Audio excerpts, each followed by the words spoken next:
Ang ninuno. Ano ka mo?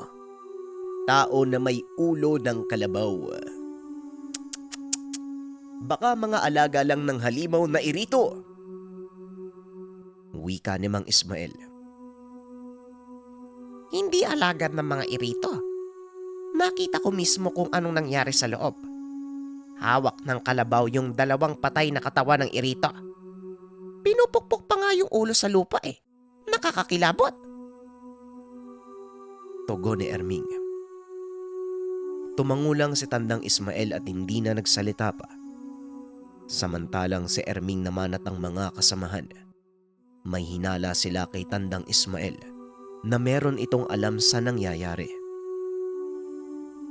Dako tayo kay Kadyo at Alberto. Nakakita sila ng gumuhong pader. Alam nilang gawa ito ni Baki. Pumasok ang dalawa at nakita ang tatlong tao sa lupa. Gumapang pa ang isa, samantalang patay na ang dalawa. Napansin nila ang magkakasunod na malalaking bahay sa harapan. Nasa dulo si Baki. Nakasapaw ang balaw sa katawan habang nagniningas ang mga mata. O kuya, saan ka naman pupunta? Tanong ni Kadyo. Tutuluyan ko na yung gumagapang. Mamaya, papasukin ko isa-isa yung mga bahay mula dun sa bulwagan. Tugon ni Alberto. Ay sus, nakita mo namang andun sa dulo si Baki eh. Tingin mo, may makikita ka pa sa loob ng bahay. Wala na. Hindi mo na din kailangan tuluyan yang irito. Matanda na yan eh. Mamaya lang patay na yan. Palusot ka pa. Ang sabihin mo, natatakot ka sa balaw. Halika na. Huwag mo na masyadong ipalata na duwag ka. Wika ni Kadyo sabay lakad papunta sa kinaroroonan ni Baki. Aba, wala tong respeto sa panganay ah. Hoy, kanina ka pa ah. Linti tong Kadyo na to. Pinagbumuka akong bata.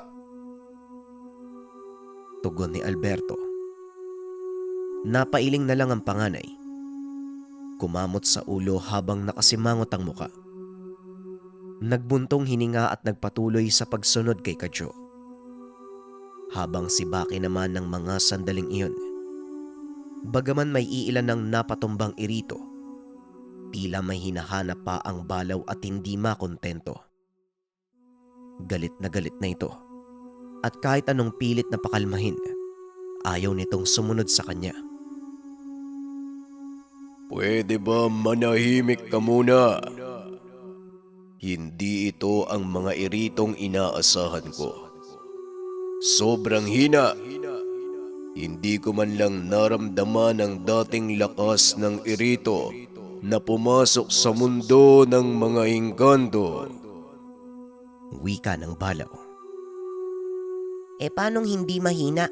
Matanda na lahat ng yan eh. Sinipa mo pa yung uugod-ugod na, hindi ka na nakonsensya.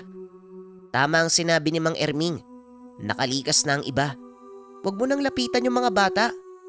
Uy, huwag mo nang idama yung paslit. Ano ba naman tong kalabaw na to? Tugon ni Baki. May babaeng nakabandana na biglang tumakbo patawid ng maliit na daanan. Hinabol ito ng bata na may napakapangit na muka. Manahimik ka dyan! Wika ng balaw at patuloy lang sa pagsunod sa babae at bata. Hanggang sa nakarating si Baki sa masukal na lugar. Ngunit wala na yung babae maging yung bata. Humahangos ang balaw. Ramdam ni Baki ang panggigigil at bawat tapak sa lupa. Nag-aalugan ang mga puno sa paligid. Napakatahimik ng lugar. Hanggang sa may nakita si Baki na gumagalaw na damo. Nasa gilid lang ito ng pader. May puno doon na sumasayad ang dahon sa lupa. Pinabayaan lang ni Baki na ang balaw ang kumontrol sa kanya. Lumapit ito sa puno. Hanggang sa bigla ang may sumulpot. Tila may gumagapang sa ilalim ng makapal na damo. Dito na biglang nawala ang balaw sa katawan ng paslit. Pinaghahampas ang lahat ng nakaharang. Sandali nga, ano bang ginagawa mo? Nagmumukha na akong baliw dito eh. Wala naman akong nakikita. Damo lang yan eh. Ikaw naman, talon ka ng talon. Wika ni Baki. Hindi mo nakikita. Pero sa akin, malinaw sa paningin ko. Bulag ka ba? Iisa lang tayo. Tignan mo ng maigi. O baka gusto mong sundutin ko pa ang mga mata mo? Tugon ng balaw. Magsasalita pa sana ang paslit. Ngunit nanlaki ang mga mata ni Baki nang makakita ng itim na nilalang. Mata lang ang makikita. Kulay puti at kumikinang. Tila pusang gumagapang at sobrang bilis. Hindi na kumontra ang bata sa dikta ng balaw.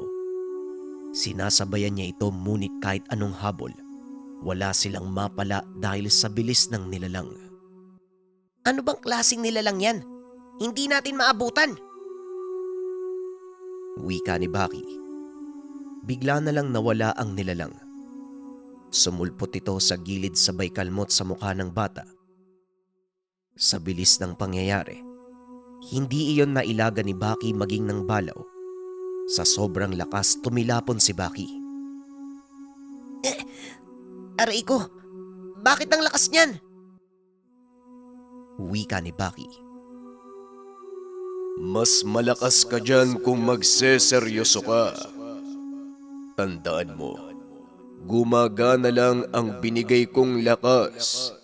Depende sa sarili mong pagpapasya. Hindi ibig sabihin na kapag pumasok na ako sa isipan mo, ako na ang kumokontrol sa'yo. Ang totoo, ikaw pa rin na nagdidikta sa aking animal ka. Wika ng balaw. Ah, ganun pala. Ang akala ko kasi, kapag pumasok ka sa isipan ko, ikaw na yung kumokontrol sa katawan ko. Kaya pala kapag hinahayaan kita, tinatamaan tayo ng kalaban eh. Nasasaktan ka rin ba kapag nasasaktan ako? Tanong ni Baki. Malamang, anak ka ng pagong. Kung tutusin, mas malala pa dapat ang naramdaman mong pinsala. Espiritual ang ginamit ng kalaban. May kasamang orasyon. Kapag ako nabana sa'yo, pipilipitin ko yung leeg mo nang sabay tayong sumakabilang buhay. Tugon ng balaw. Naku, wag naman po, pasensya na. Ngayon ko lang po kasi nalaman na ganun pala. Masyado ka namang marahas eh. Pero di ba, nakakalabas ka naman sa katawan mo kapag gabi na? O bakit hindi mo gawin yon? At saka, anong klaseng nilalang bayang nasa damuhan? Tanong ni Baki. Tumugon naman ang balaw na maaari siyang lumabas. Ngunit mawawalan ng proteksyon ang katawan ng bata. Lumalabas lang siya noon dahil hindi pa ganun kalala ang banta kay Baki. Maliban pa dyan, nagiging malaya din pansamantala ang balaw. Pero sa sitwasyon ngayon, kailangan niyang manatili sa loob ng katawan ni Baki dahil maraming kalaban. Kapag namatay ang bata, ganun din ang balaw. Kaya mas maiging naroon lang siya sa loob ng katawan ni Baki nang masigurado ang kaligtasan nito. Sa paraang iyon, nabibigyan niya ng malakas na kalasag o kabalang bata. Kung ano ang balaw, yun din si Baki. Sila ay iisa, at kapag napas lang sino man sa kanila ay sabay silang mamamatay. Ito ay nakatakda na mula sa mga katagang hiniling ng balaw sa mga diwata at sugo ng kalangitan. Kung ano ang napag-usapan, ito ay matutupad. Isang kasunduan na selyado ng malakas na poder. Walang sino mang nilalang o malakas na mahika ang makakabasag maski ang balaw, hindi na magagawang tumaliwas. Dagdag pa ng balaw, Yang nasa damuhan ay lakas ng irito. Kapag tumanda ang mga irito, hindi na ito lumalabas ng tahanan. Dahil may hina na ang mga ito at tila normal na tao na lamang. Yon ang mga irito na piniling hindi pumatay ng mga tao. Ngunit may iba naman na sadyang malakas. Kahit sobrang tanda na ay nang bibiktima pa rin ng tao. Hinihigop ang lakas upang mapanatiling kondisyon ng katawan sa pamamagitan ng pagkain ng puso at atay. Sila din ang may pinakamaraming bungo sa lahat ng nakatira sa lugar. 3 ang pinasok nating bahay kanina. Hindi mo ba napansin na nagkalat ang mga bungo na ginagawang dekorasyon? Pero wala doon ang may-ari. Mga pipitsuging matanda ang lumabas. Doon ako nagtataka. Kaya nga hinanap ko ang iba. Yung batang sinasabi mo. Hindi yun bata. Isa siyang ganap na irito. Bansot nga lang. Hindi sinasama ng mga irito ang mga anak nila kung saan sila nakatira.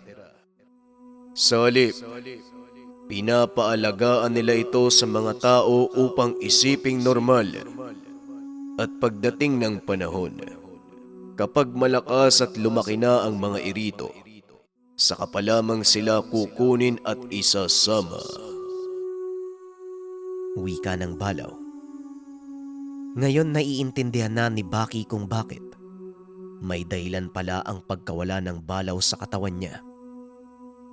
Tumayo ang bata. Nag-isip ng payapa at dito naramdaman ang pag-init ng katawan. Kasabay nito, naririnig niya ang balaw na sinasabi. Ito ang dapat palaging gawin ni Baki sa oras na mapapalaban.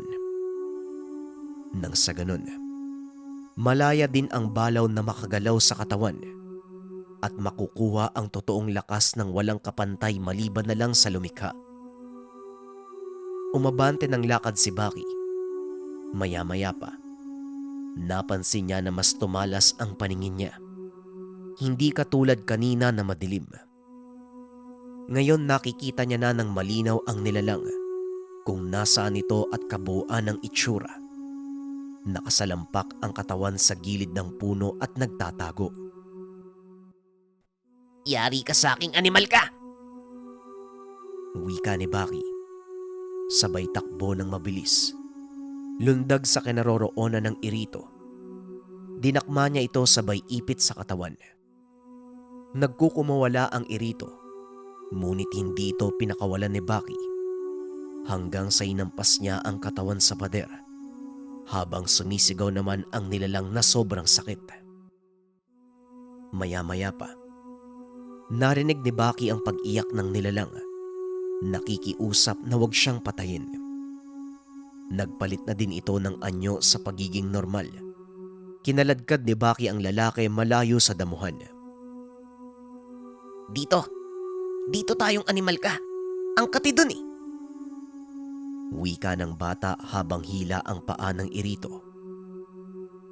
Nang mga sandaling iyon, naroon sila Alberto at Kadyo sa gilid ng bahay hindi kalayuan kay Baki. Nakasilip ang dalawa, nagtutulakan kung sino ang unang lalapit. Ano na? Bakit hanggang dito ka lang? Takot ka no? Sige na Abante, tulungan natin si Baki. Kanina ang angas mo ah. Wika ni Alberto. Psst, sandali lang. May tinitignan ako oh. Huwag mo kong itulak. Linte. Hoy kuya. Naku naman oh, huwag sabi.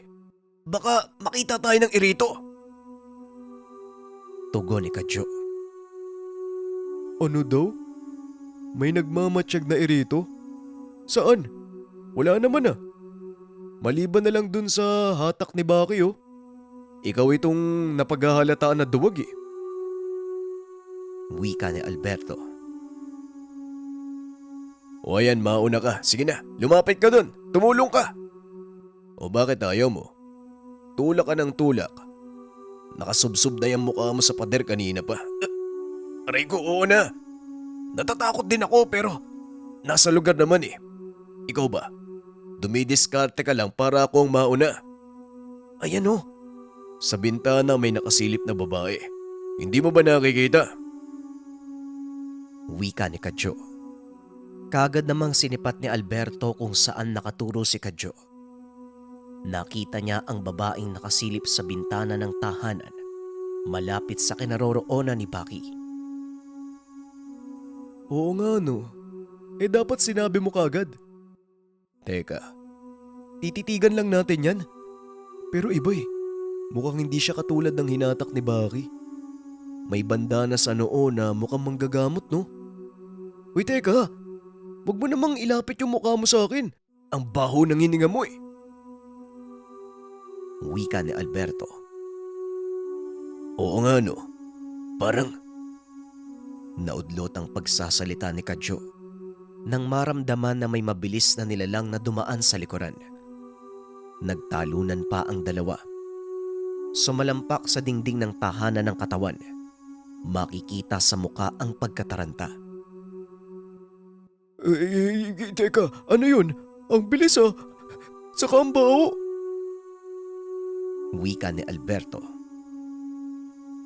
Aba malay ko. Teka, andun oh, dalawa sila.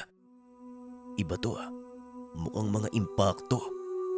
Katulad nung kinalaban ni Baki. Kuya, alis to ha. Siguradong malakas ang mga yan.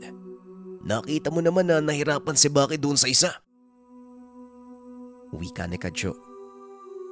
Tumango naman si Alberto. Pero parehas silang hindi kumikilos. Ano, magtititigan lang tayong dalawa? Alis to daw, parang inaantay mo kung unang kumilos eh. Magsabay tayong dalawa para patas. Wika ni Alberto. Hindi na nagsalita pa si Kadyo. Marahan itong umabante ng lakad. Nasa kabilang bakuran ng bahay ang nakita nilang itim na nilalang. Nakatayo lang ang mga ito na tila may pinag-uusapan. Kumabig naman sa kanan si Alberto. Nasa magkabilang bahagi sila ng tahanan at gagawa ng magkakahiwalay na pag-atake. Samantalang habang nangyayari iyon, naririnig ni Kadyo ang pag-iyak ng lalaki na kalaban ni Baki. Patuloy pa rin ang bata sa pangbubugbog sa irito. Hindi inalis ni Kadyo ang tingin sa dalawang kalaban. Alam niya sa sarili na nakita na sila ng mga ito. Kalmado lang. Walang pake sa kanila habang paparating. Nang makausad si Kadyo sa kanto ng tahanan, pinagmasdan niya at pinag-aralan ang gagawin ng kalaban. Paggilid ng mga mata, nakita niya sa kabila si Alberto. Nagpapalipat-lipat pa ito ng tago sa anino ng tahanan. Sinubukan pang mas umabante ni Kadyo. Ipinahalata niya sa dalawang nilalang na lumalapit siya upang mas malaman kung anong gagawin ng mga kalaban. Ngunit nakatayo ang mga ito at nanatili lang nakatitig sa kanya. Ano kayang nangyayari? Nakatayo lang ah. Dapat, kanina pa umatake ang mga to ah. Wika ni Kadyo sa sarili. Hanggang sa bigla na lang may umungol. Paglingon niya sa kinaroroonan ni Alberto, nakita niya ang kapatid na gumugulong sa lupa. Nanlaki ang mga mata ni Kadyo dahil bukod sa dalawang nilalang na nakikita, may nakatago pa pala sa madilim na bahagi. Ngunit hindi pa pwedeng umatras si Kadyo, habang si Alberto naman, tumayo na ito at lumaban sa mga itim na nilalang. Tinignan ni Kadyo ang bawat gilid at napansin na may gumagalaw doon malapit sa halaman. Kumilos na ito at mabilis na tumakbo, hanggang sa bigla na lang siyang sinalubong ng dalawa. Maliban pa dyan, may lumabas din sa taniman na isa pa. Nagsawalang bahala na si Kadyo. Nakipagsabayan na ito sa mga kalaban. Kaliwat kanan ang natatamo na pag-atake ng binata. Malakas, mabilis, at hindi magawang patamaan ni Kadyo alinman sa mga ito. Habang si Alberto, panay ungol at halatang tinatamaan din ng pag-atake ng mga kalaban. Hanggang sa hindi na malaya ni Kadyo, biglang may umipit sa katawan niya mula sa likuran. Hindi nakagalaw si Kadyo. Walang humpay siyang pinagkakakalmot ng nilalang. Punit na ang mga damit ni Kadyo. Bagaman may binibigay na tibay ng katawan ang ngipin ng kalabaw, ngunit dama niya ang pamamanhid at panghihina. Nang mga sandaling iyon, 3 ang kalaban ni Kadyo. Samantalang si Alberto naman, iisa lang, ngunit hirap na ito. Hanggang sa bigla na lang nagsalita ang isa sa mga irito. Nanlaki ang mga mata ni Kadyo, sapagkat kasabay ng pagsasalita ay pagaan yung tao ng nilalang. Para itong anino na naghulma sa pagiging tao. Matibay ka, bata. Bitawan niyo. Hindi na yan makakagalaw. Ang kapal ng mukha niyong mangimasok sa lugar namin, ah. Teka, mukhang bago lang kayo sa akin. Ang binatang to, sino kayo?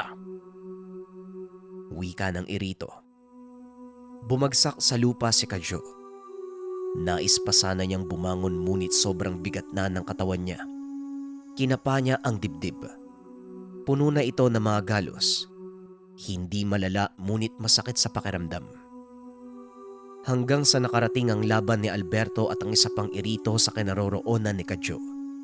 Kaya nagkaroon muli ng komosyon. Nang mga sandaling ito, pinagtutulungan na ng 4 na irito si Alberto. Pag-angat ng tingin ni Kadyo sa kapatid. Punit na ang damit nito at lupaypay na ang katawan. Halata din sa muka na sobrang nahihirapan. Tirang bahala na si Alberto kung saan-saan itinatapon ng suntok kahit walang tinatamaan. Hindi na natiis ni Kadyo ang nangyayari, kaya kahit sobrang sakit na ng katawan, tiniis niya ito at tumayo. Nagpasuray-suray pa ang binata at dinakma ang isa sa mga irito. Hanggang sa muling napuruhan si Kadyo.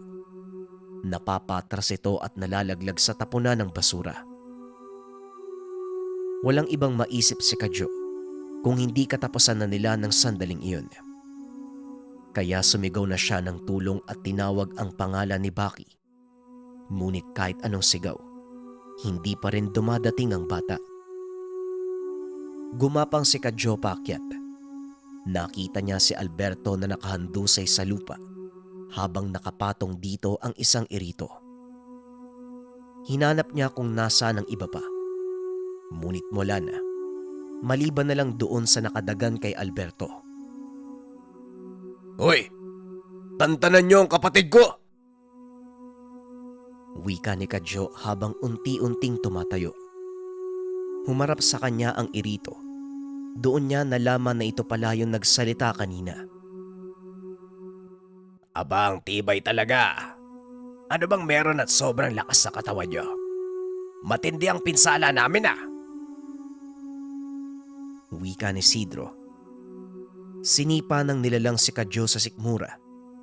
Nalukot naman ang katawan ng binata at muling natumba. Sa puntong iyon, siya naman ang dinagana ng nilalang. Itinaas nito ang kamay at nakita ni Kadyo ang unti-unting paghaba ng kuko ng irito. Dagdag pa ng nilalang. Magandang isama sa koleksyon niya ang bungo ng binata. Kakainin ang puso at atay para madagdagan ang buhay at lakas. Bumuelo ang nilalang. Itinarak ang mga kuko sa dibdib ni Kadyo. Naramdaman ng binata ang dahan-dahang pagbaon ng mga kuko. Sa sobrang sakit ay napasigaw si Kadyo. Sumigaw din si Alberto. Sinabing wag nang saktan pa ang kapatid. Ngunit tumawa lang ang nilalang. Hanggang sa nakarinig sila ng mga kalabugan, pati na din sigaw na tila ba sobrang nasaktan. Kasabay ng tinig na nakakakilabot na galing sa balaw. Naudlot ang ginagawa ng irito. Hanggang sa bigla na lang may bumagsak na bangkay sa harapan nila Alberto. Bali-bali ang kamay at paa. Nagtataka naman si Alberto. Pagtingin niya kung saan nanggaling ang katawan, nakita ni Alberto na paparating si Baki. Nag-aalab ang mga mata. Nakapatong sa bata ang imahe ng malaking halimaw. Hawak pa rin ni Baki ang dalawang irito. Nagpupumiglas ngunit hindi makawala. Habang yung irito naman na nagtangkang dumukot sa puso ni Kadyo. Makikita sa muka ang matinding takot. Panay sipat sa likod at naghahanap ng tatakasan. Maya-maya pa, kagad hinampas ni Baki ang isang irito. Hindi na ito nakaungol pa at kagad binawian ng buhay. Palaw. Palaw na nasa katawan ng isang bata. Kaya pala malaki ang pinsalang nangyari sa lugar nang dumating kami. Hindi din uubra sa kanya ang mga kasama ko. Wika ni Isidro. Umatras ito at nagtangkang tumakas. Dinakma ni Kadyo ang paa ng nilalang.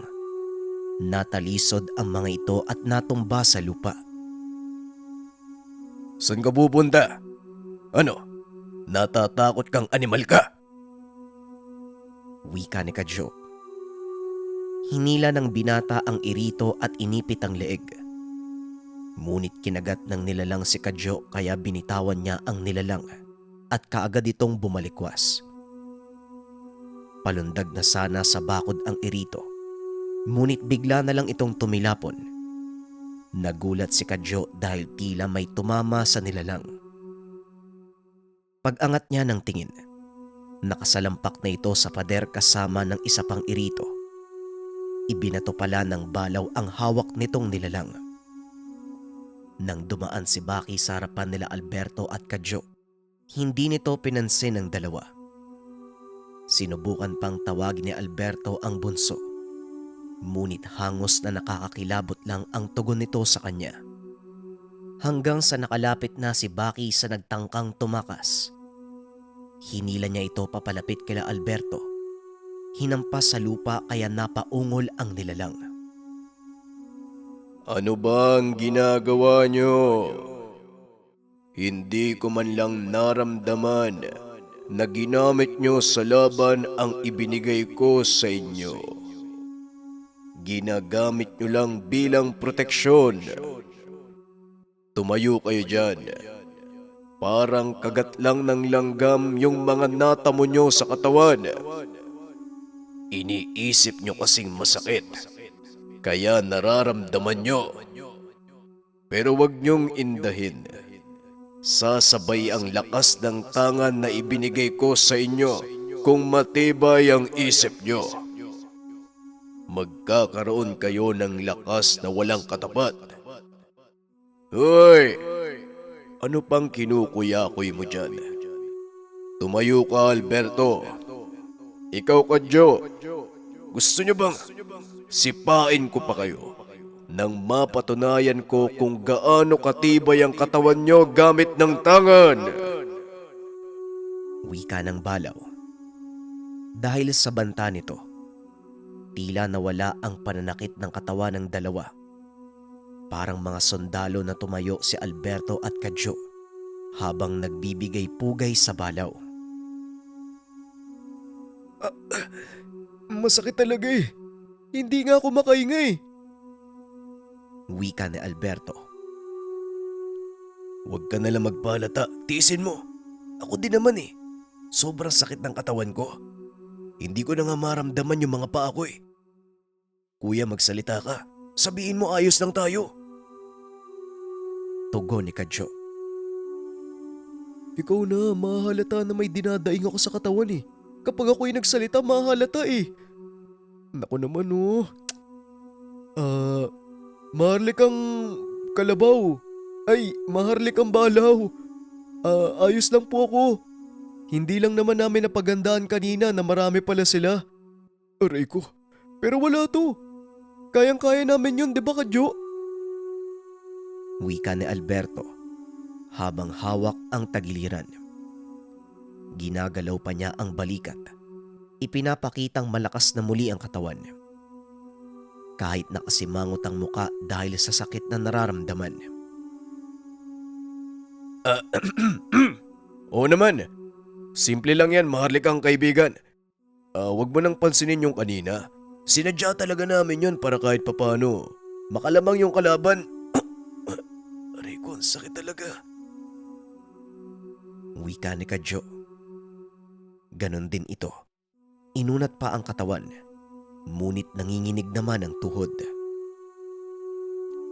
Yan. Yan ang gusto ko. Di ba pinili niyong sumunod sa kapatid niyo? Kaya dapat maging malakas kayo.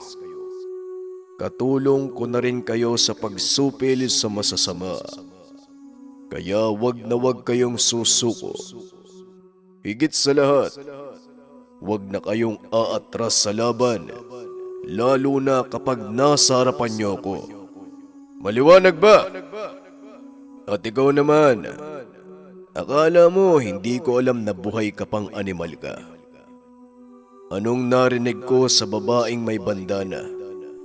Totoo ba yun? Naglilikom kayo ng mga bungo sa ibang lugar. Magsalita ka. Dahil kung hindi, mapipisay ang ulo mo kapag tinapakan kita. Teka, anong pangalan mo? Sabihin mo, para kahit papano, may papangalan din ako sa mga pinatay ko bilang pruweba. Parang katulad nyo, nangungulekta ng bungo bilang patunay. Hindi ba magandang isipin na may ebidensya ka kung gaano karami ang napatay mo? Wika ng balaw sa katauhan ni Baki. Nagkatitigan si Alberto at Kadyo. Napaisip ang dalawa na baka nakausap ni Baki yung babaeng nakasilip sa bintana. Isidro ang pangalan ko. Sino yung sinasabi mong babae? Si Susan. Si Susan ba? Hindi ko alam. Wala akong alam sa mga sinasabi niya. Huwag kang maniwala sa kanya. Pahamak ang babaeng yon. Siya ang nagdala ng malas sa uri namin. Namumuhay kami ng tahimik pero pagdating niya, doon nagkandaletse-letse ang buhay namin. Wika ni Isidro. Hanggang sa muling nagsalita ang balaw. Ngunit habang nagbibigkas ito ng mga kataga, unti-unti nang bumabalik ang boses ni Baki. Dito bahagyang nakaramdam ng gaan ng loob si Alberto at Kadyo. Ngunit bigla na lang muling sumimangot ang dalawa, sabay kabig sa gilid. Teka, baka hindi pa si Baki yan ha? Alisto, Kadyo. Tumayo tayo kaagad kapag biglang bumalik yung balaw ha.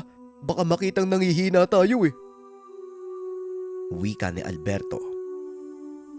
Si Baki na yan. Dapat kasi wag na niyang pasabatin yung balaw eh. Wag yan na dapat pagsalitain eh. Tugon ni Kadyo. Samantalang sinisipa naman ni Baki si Isidro. Inilapit ang muka sa kalaban. Tama. Si Susan nga ang tinutukoy ko. Pero hindi ata tama yung narinig ko. Ano ka mo? Namumuhay kayo ng tahimik? Pagdating ni Susan, nagbago? Anong pinagbago dun eh? Patuloy lang naman kayo sa pagpatay ng mga tao. Tahimik ba na pamumuhay yun? Mga kuya, ayos lang ba kayong dalawa? Pasensya na natagalan ako ha, ito kasing balaw eh. Mukhang nabighani kay Susan nung makita niya. Akala ko nga papatay niya din eh, kaso hindi naman. Naroon lang sa bahay, ayaw lumabas. Pero nakausap ko na siya. Ayos lang ba na puntahan nyo? Kailangan maiharap natin siya kay Mang Ismael. Wika ni Baki. Nagtaka ang dalawa sapagkat binuhay ni Baki ang mangkukulam. Ang mas lalong nagpagulo sa isipan nila kung bakit pa ito kailangang iharap kay Mang Ismael. Ngunit hindi na nagtanong pa ang magkapatid. Pagtayo ni Kadyo, pinigilan ito ni Alberto at sinabing siya na ang pupunta kay Susan. Ako na ang pupunta. Mas malala yung pinsala mo eh. Wika ni Alberto. Ayos kuya. Salamat. Nagmamalasakit ka ba o baka naman natatakot ka lang kay Baki? Hoy, Kuya Alberto, sandali! Wika ni Kadyo. Sa kabila ng kalagayan nila ng mga oras na yun, nagagawa pa ring mag-asara ng dalawa. Hindi naman nagsalita si Alberto at tinignan pa si Kadyo. Sa halip mabilis itong naglakad palayo sa lugar. Hindi naman siguro kailangan pang ulitin yung tanong ng balaw, ano? Aber, parang hindi mo ata naintindihan eh. Wika ni Baki. Oo, tama. May pagpatay nga na nangyayari. At kung bakit, yun naman talaga ang gawain namin. Tugon ni Isidro. Bueno, pwede bang malaman kung sino ang hari nyo? Ayaw namang magsalita ni Susan, mukhang natatakot eh. Hindi kaya kayo yung nagpapahirap sa kanya? Sa pagkakaalam ko, ang dahilan ng pangolekta nyo ng bungo para maging sunod na tagapamuno. Pwede bang malaman ng lahat? Magsalita ka. At yung mga lumikas, babalik pa ba yun? Tanong ni Baki. Ayon kay Isidro, hindi na babalik ang mga kalahi sa lugar.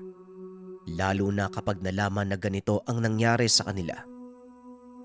Dagdag pa nito, palipat-lipat lang ang hari ng lugar. Maging si Isidro, hindi niya alam ang kinaroroonan nito.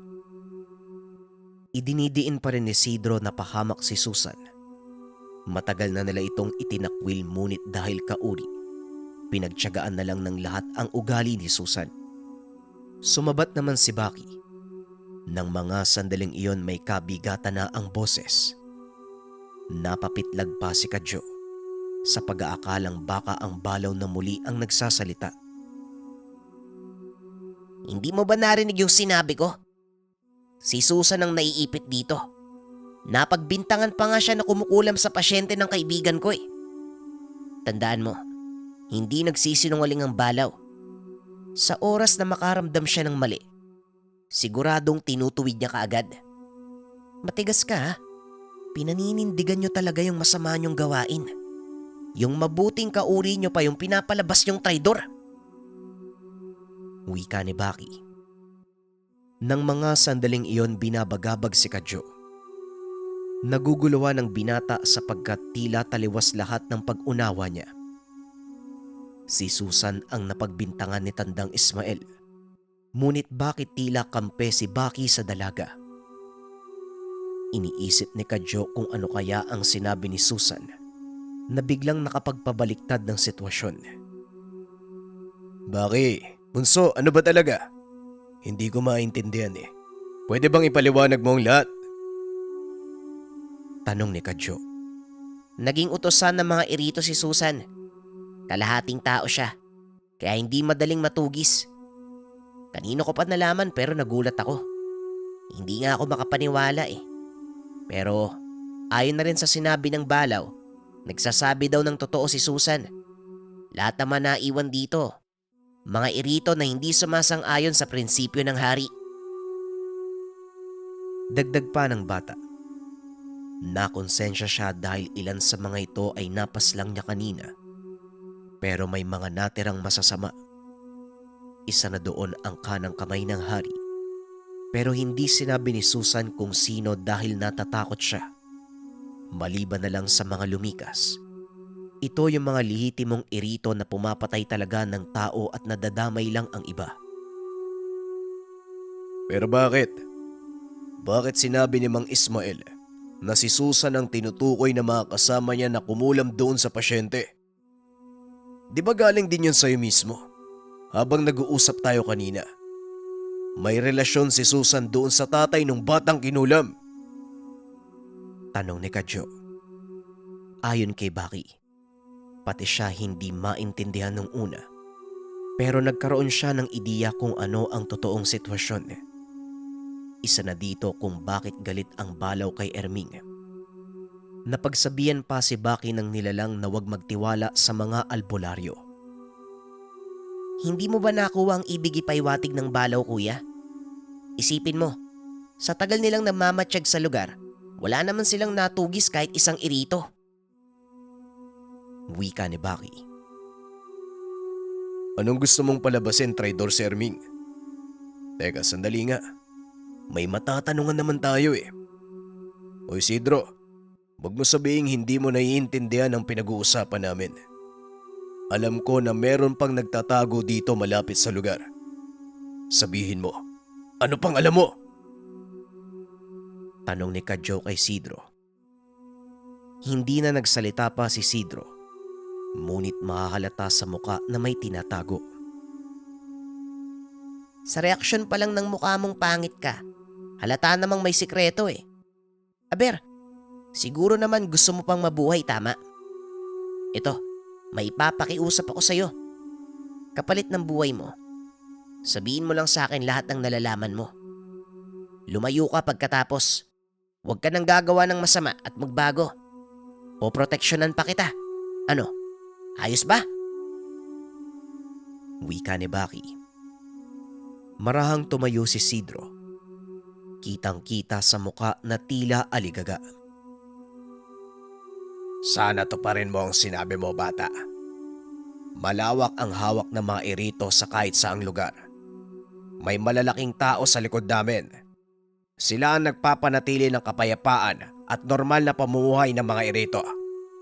Kaya ako napapansin nyo, wala man lang isa sa amin ang natugis dahil marami kaming koneksyon. Tama ka. May mga albularyong kaibigan kami na nagkukunwaring kalaban. Sila ang nagpapanatili ng balanse. Parang mga politiko, may mga galamay na marunong maglaro sa sitwasyon. Napapaikot ng hari namin ang lahat dahil sa pera. Malamang yung Erming na sinasabi nyo, isa sa mga galamay ng hari. Napaikot kayo para ipapatay si Susan at ilang pang mga kauri na hadlang sa kanya. Hindi nyo ba namamalayan? Saktong wala ang mga lehitimong irito dito habang sinasalakay nyo kami. Mga mahihinang uri ang natira. Tugon ni Sidro. Dagdag pa nito, ang hari nila ay nagngangalang Guillermo, habang ang kanang kamay naman ay si Mateo. Sa ngayon, hindi siya sigurado kung magpapakita pa ba si Mateo. Hindi kagad nakapagsalita si Baki. Napatingin ito sa malayo at halata sa muka ang pag-aalala. Hanggang sa biglang sinabi ni Baki na puntahan ni Kadyo si Mang Ismael. Kung sakaling totoo ang sinasabi ni Sidro, nalalagay na sa alanganin ang buhay ng matanda. Walang sabi-sabi, kahit sobrang sakit ng katawan. Mabilis itong naglakad palabas ng lugar. Paika-ika pa si Kadyo habang dumadaing. Sigurado ka ba dyan, Sidro? Tandaan mo, kapalit ng pagsasabi mo ng katotohanan ng buhay mo, kaya huwag kang magsisinungaling. Wika ni Baki. Mariing iginiit ni Sidro na hindi siya nagsisinungaling. Dagdag pa nito, kahit pakawalan pa siya ni Baki at sabihing magbago ng buhay, hindi magtatagal ay papatayin din siya ng mga kauri nila kahit magtago pa kung saang lupalop ng lugar. Napakamakamandag ng kulam ng irito. Walang balwarte, tawid dagat, at kahit albularyo na makakadlang. Maliban na lang kung may malalim na kaalaman patungkol sa lihim na karunungan at may kaalaman sa kahinaan ng mga aswang. Ganun ba? Madali lang pala eh. Kailangan kong mapatay ang hari ng irito bago niya yun magawa. Kaya makipagtulungan ka sa amin.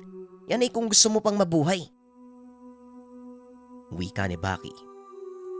Samantalang si Alberto naman, nagulat ito nang makita si Susan. Akala niya may katandaan na ito. Ngunit hindi. Sa tansya niya nasa 25 lang at napakaganda ng muka. Litaw ang kaputian.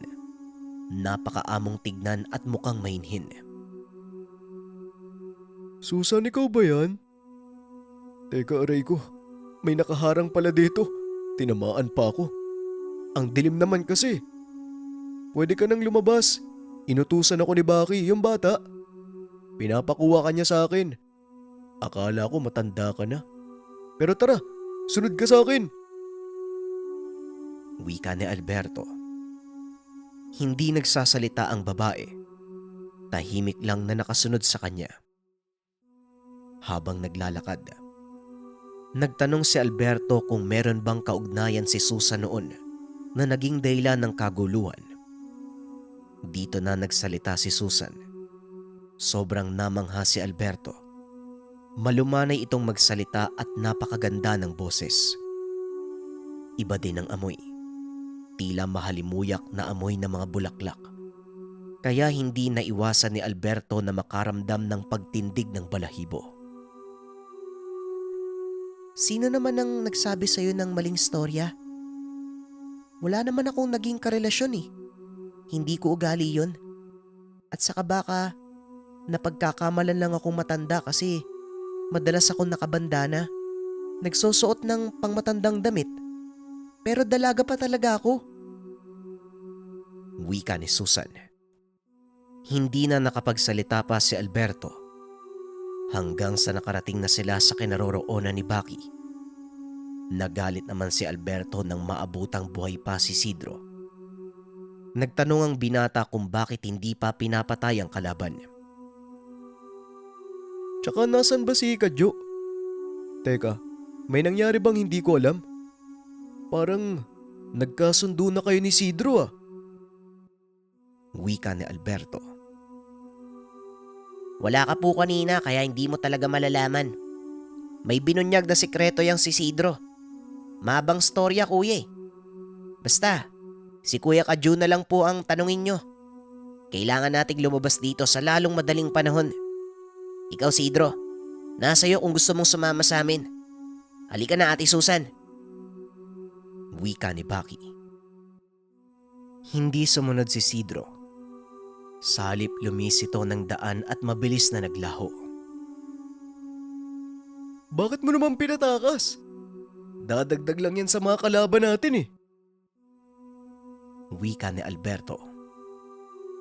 Hindi na po siya magiging banta. Salip po, tayong magiging banta sa kanya. Tugon ni Baki. Hanggang sa makarating sila sa bandang bulwagan. Malayo pa lang nakita na nila mula sa kinaroroonan si Mang Ismael at Kadyo sa bandang kalsada. Walang ibang kasama kung hindi silang dalawa lang. Bagya namang nakaramdam ng gaan ng loob si Baki nang makita ang mga ito. Nang tuluyang makalapit kay Mang Ismael at Kadyo, magsasalita pa sana si Baki. Siya na lang ang naabutan ko, Baki. Wala na si Erming, pati na din ang mga kasama niya. Tama ba yun, Mang Ismael? Umalis na lang ng bigla. At saka, parang saktong pagdating ko.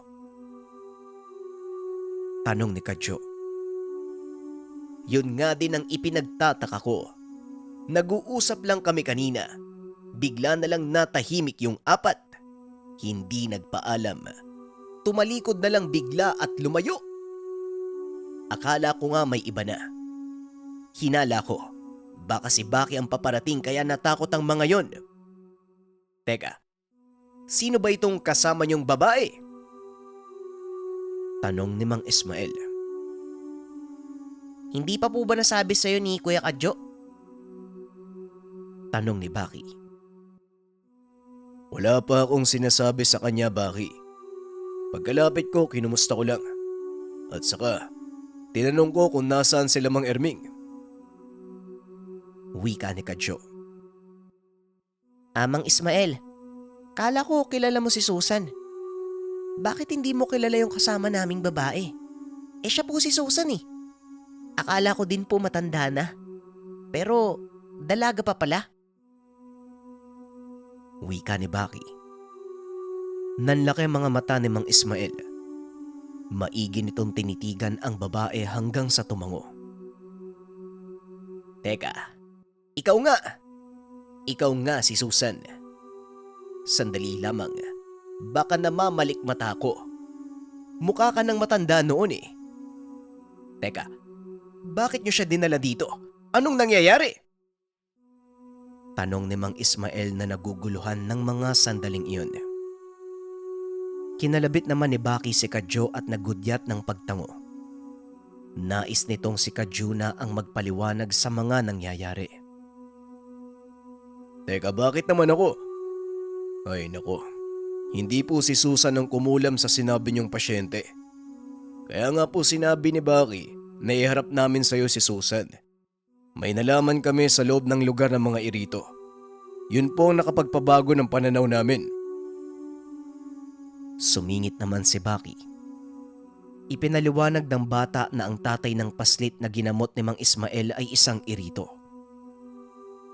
Pinakulam dahil tumaliwa sa patakaran na pinapatupad ng hari. Dagdag pa ng bata, may nalaman din sila mula sa isa pang irito. May mga galamay ang hari na mga albularyo at maaaring ito ang nagmamanipula ng sitwasyon. Kaya sa tagal ng panahon, ni isa wala silang napatay na irito dahil ang mga albularyo na mismong tumutugis ay kasama din nila. Dinitalye ni Baki ang lahat. Sinuporta naman ito ni Kadyo ang lahat ng dahilan at kung ano ang sistema ng mga kalaban sa loob at labas ng teritoryo.